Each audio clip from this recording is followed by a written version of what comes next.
Hello, I'm Dr. Alan Malik, and welcome to this first webinar on our series on leveraging pediatric screening. Patient Tools has been in the medical arena for, since '95 actually, when we built one of our first psychological tools on a tablet that we actually created before they had tablets available. And that was used across larger systems like Kaiser's, Colorado and the Northwest region and so forth.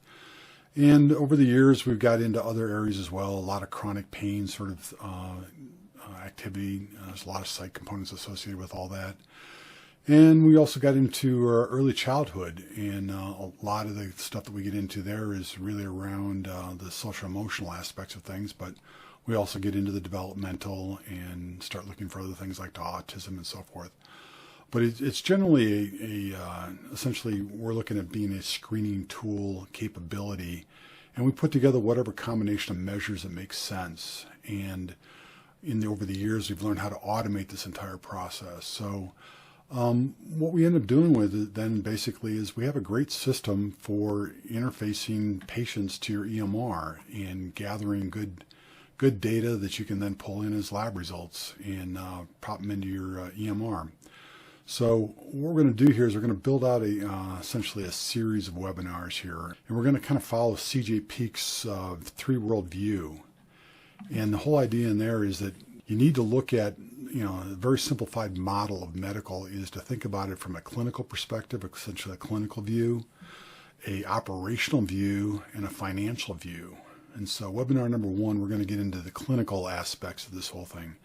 Why would you want to do this screening, and what kind of information do you need, and how do you become effective, and how do you make your treatments more effective? How do you make your detection more effective? How do you manage your outcomes? All that kind of stuff. In webinar two, we get into the operational side of this thing, and all this complexity that we're talking about adding in our clinical view. We can figure out how to solve all those problems and kind of make a seamless integration in and out of your EMR. And then finally, in webinar three, we have to address that financial side of the whole picture, where you're getting into, how do you make that business case? And then finally, webinar four, we bring this down to earth as to what is it really going to take to do it in your practice, and how easy is it to implement, and how much process change and impact are we going to have on the whole thing. So anyway, let's get into a little bit. Why screening interviews? And we kind of use the bigger term screening interview because it's more than just screening protocols. Usually what you end up doing is you're in the early childhood from 0 to 5, you're basically going around all your well child visits, which are usually organized around your immunization shots and so forth.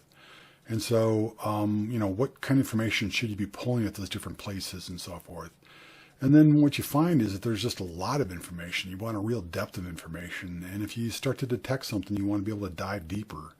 And so we think of this more as a screening interview, but most of you are probably approaching this from the standpoint of, I just want to do an ASQ, and I want to do it, more effectively, or I want to do it easier. And so, you're probably switching from doing it on paper, and you're trying to grapple with how do you get that done electronically and so forth. And so we're going to show you how to do all that sort of stuff. But the thing that you need to think about here is that, we don't really care what combination of measures you're putting together. In fact, we even have some better techniques on how to put measures together.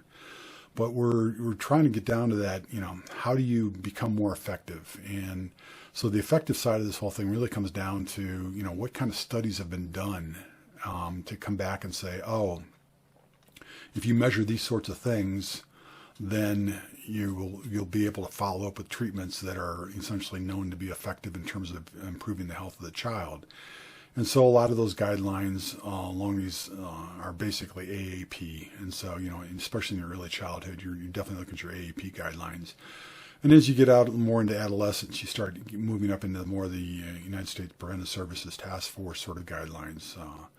We get into all that kind of stuff. But then there's also, you start thinking about, from a systemic perspective, we're into basically the medical community starting to realize that they're in a biopsychosocial model of the world.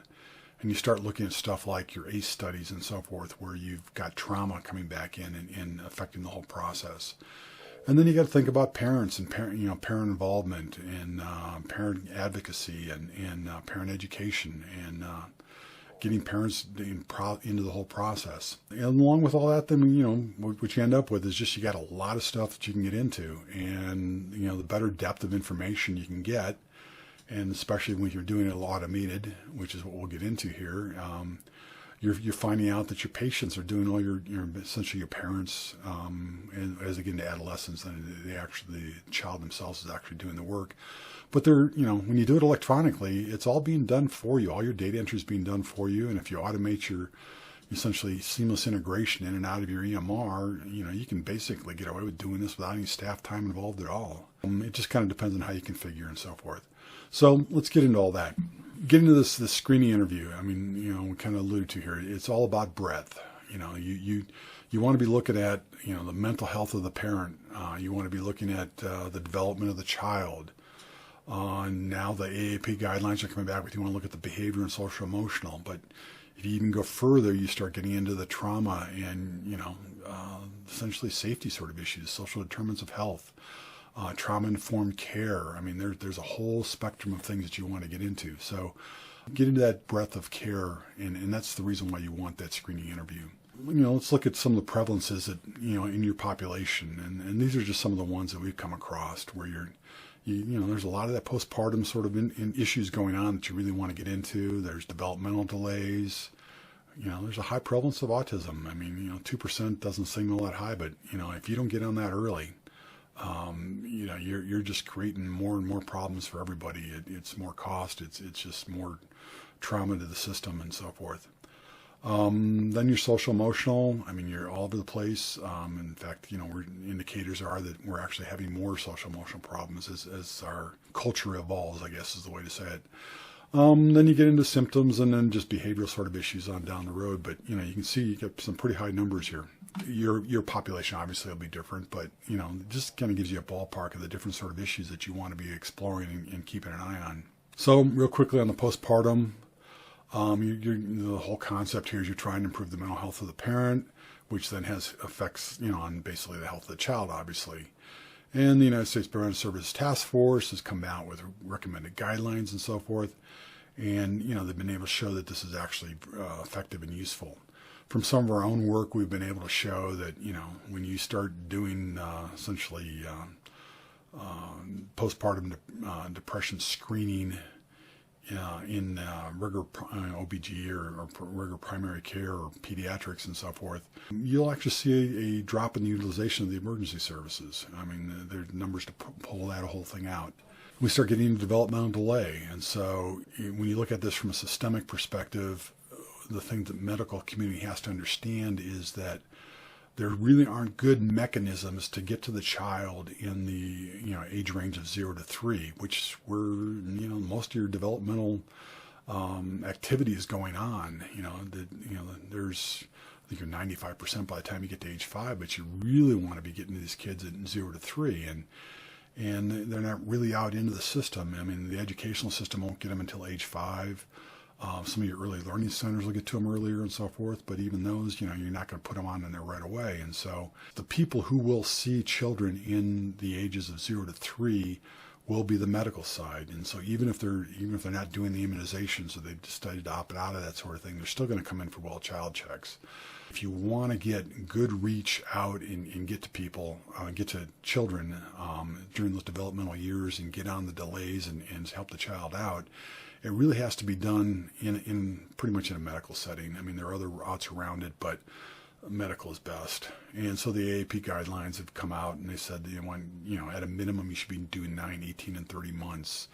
There have been all sorts of programs that chase this down and so forth, from ABCD and the Help Me Grows and all that kind of stuff. So there's just a big push, and it's been proven and very obvious that developmental screening and developmental delay is a big thing that needs to be picked up in the medical environment. The autism, the earlier you can get into this, the better it is for the child.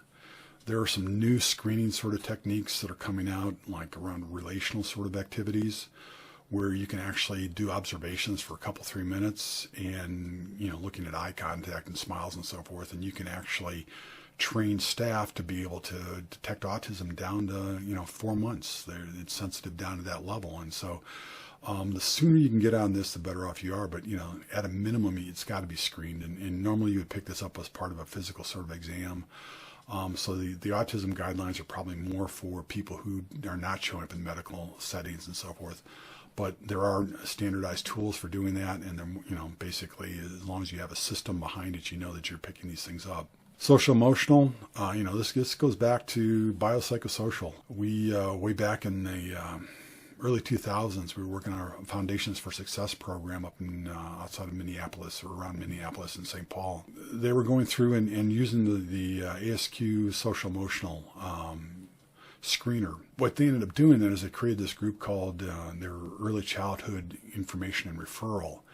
And they had a social worker at that point. We're not into behavioral health therapists or anything like that at that point, or case managers per se, but it's just basically the same concept as a case manager. Basically, we ended up routing all of the positive results, anything that flagged for the social emotional, over to this particular agency, and they were keeping track of, in terms of the people they worked with, what was really the kind of where did they end up routing these people to? And about a third of the time they found it was developmental. And about a third of the time they routed them over to a family education program. It was ECFSE, so ECFE, early childhood family education and so forth. And then about a third of the time they actually routed the children over to child psychologists. There were already psychological sort of issues.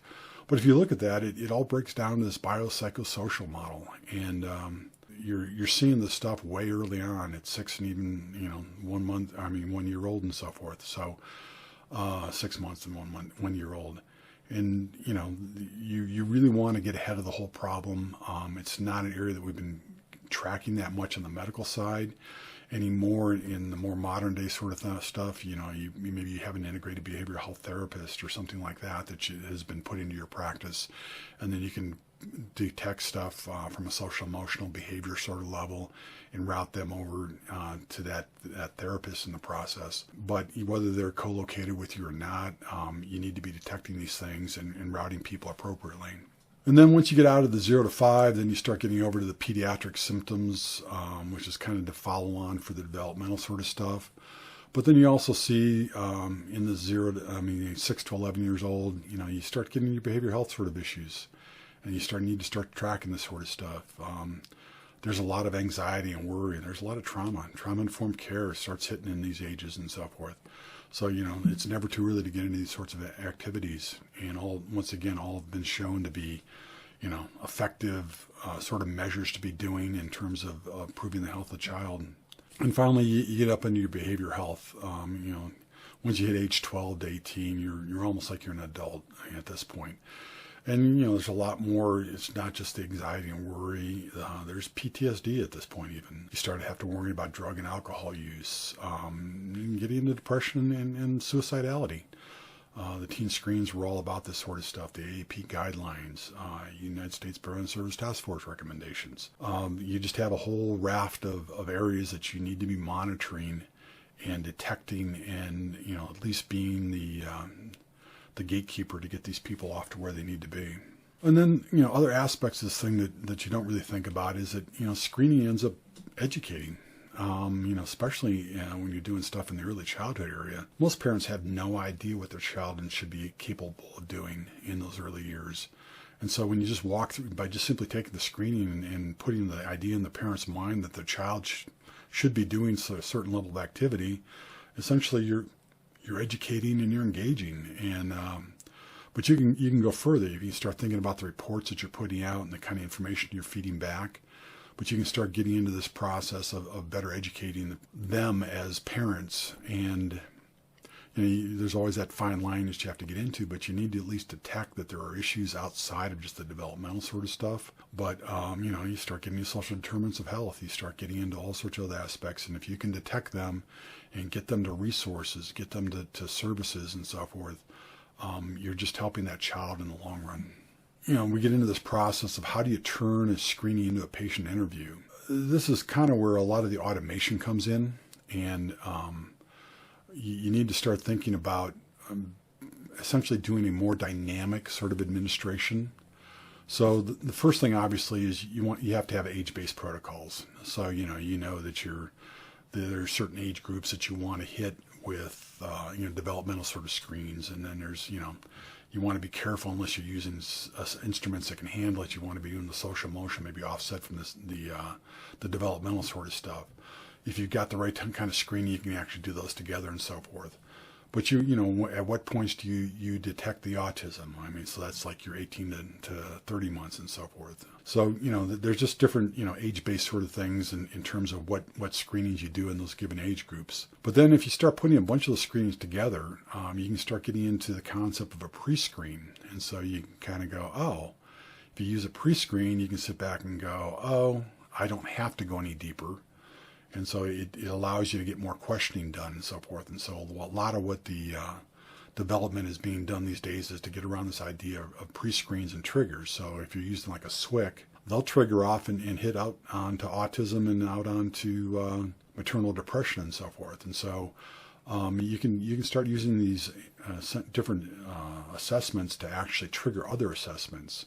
And so it's kind of this, go as deep as you need to and so forth. So you get into this pre-screen and trigger idea. The next level on that whole thing, and then as you start getting into, there's actually probabilistic techniques for scoring, which is stuff that we'll be coming out with in over this next year, we'll add probabilistic scoring to all of our reports on all our different measures. And what it comes down to is that you can, through item response theory, you can actually map directly from any given question, any given answer on any given question. You can compute the Bayesian, basically the Bayesian probabilistic evidence using the original data sets on these things, or just a observed data set. So what you end up doing is that you end up becoming essentially a direct connection between any given answer. You can compute the probability of being in any given area of the result. And when you do that direct sort of calculation, that's essentially what drives these pre-screens. So you find out the best questions to ask, and essentially in this case you're actually eliminating, letting you know that you don't have to go further. But if you show that any sort of activity in the result areas that are saying stuff you need to probe deeper, then you drop in. And so eventually what you can end up doing then is you can actually turn these triggers over to be more of just a probabilistic sort of thing.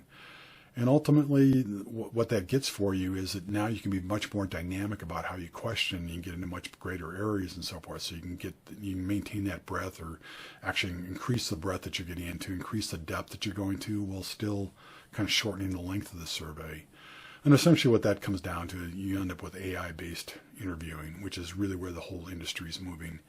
And you're going to get there eventually. But, the big thing that you need to understand from all this is that these types of techniques and becoming a better patient interview requires, some good dynamic administration and so forth, which is stuff that you're probably not going to get through your EMR. So you need to look at techniques of getting those done outside your EMR and then bringing them in as lab results. And so that's something we'll discuss a lot more in webinar number 2.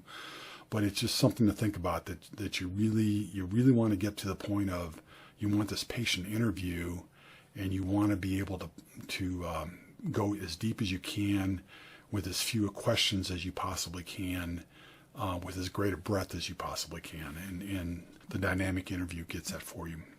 So let's get into a little case study. So the whole concept here was, basically you start out with essentially your social emotional, your EPDS for your maternal depression and so forth. And so this is a basic protocol that we have here that we implemented in one of the clinics. And the trick here was that they had the local community mental health center actually co-located a behavioral therapist down into the clinic. And then they were able to screen using a simple protocol like this for issues that would then allow them to push them over to the behavioral therapist for follow-up and so forth. And so the behavioral therapist ended up being kind of a half on the behavioral health side and just half case manager sort of activity. You ended up doing all this, and the behavioral health therapist ended up essentially having to become their own profit center. And so what you ended up doing is you paired off the screening activity and turned that into a profit center. It's a great setup. You got much greater function available to everybody. Everybody's, basically making money out of the whole process. And you're providing a much higher level of care for the child. The other aspect of this whole thing was interesting, is that they didn't trigger the ASQSE on a regular schedule sort of thing, which that may or may not be a good thing in terms of having somebody detect and get into that whole thing. But this was just just a typical 3-doc clinic sort of thing. They start out using the system, and they could go to tremendous breadth of information that they're pulling through, and all being done electronically, and the parent and the child at the older ages are just routing the information directly in. It's a very good model if you can do any sort of behavioral health therapist in your process. And if you've got any sort of volume at all, you've got enough people to support that activity, and they can bill and maintain themselves as you get into those two other views of CGA Peak's 3-world view. That kind of gives you a quick browse through all the activities you can get into. The big thing here is that that's a lot of questioning, that's a lot of surveying, and if staff has to organize all that stuff and put that out there, it's just not going to happen. You're not going to get the right combinations of things together. You're not going to get that information out to them, and it's not taking if you're doing that on paper, then the staff has to squirrel those things and pull that data back in. And so you want to get into how do you automate all that sort of activity. And we'll cover all that in webinar number 2 on how to simplify the screening process. You can go ahead and page down and leave any comments you want. And you should also find links down there to go on to webinar number 2 and start looking at how do you really do that operational side. How do you manage those workflows and so forth? So hopefully we'll catch you on the next webinar and work through those sorts of things for you. Thank you very much for your time.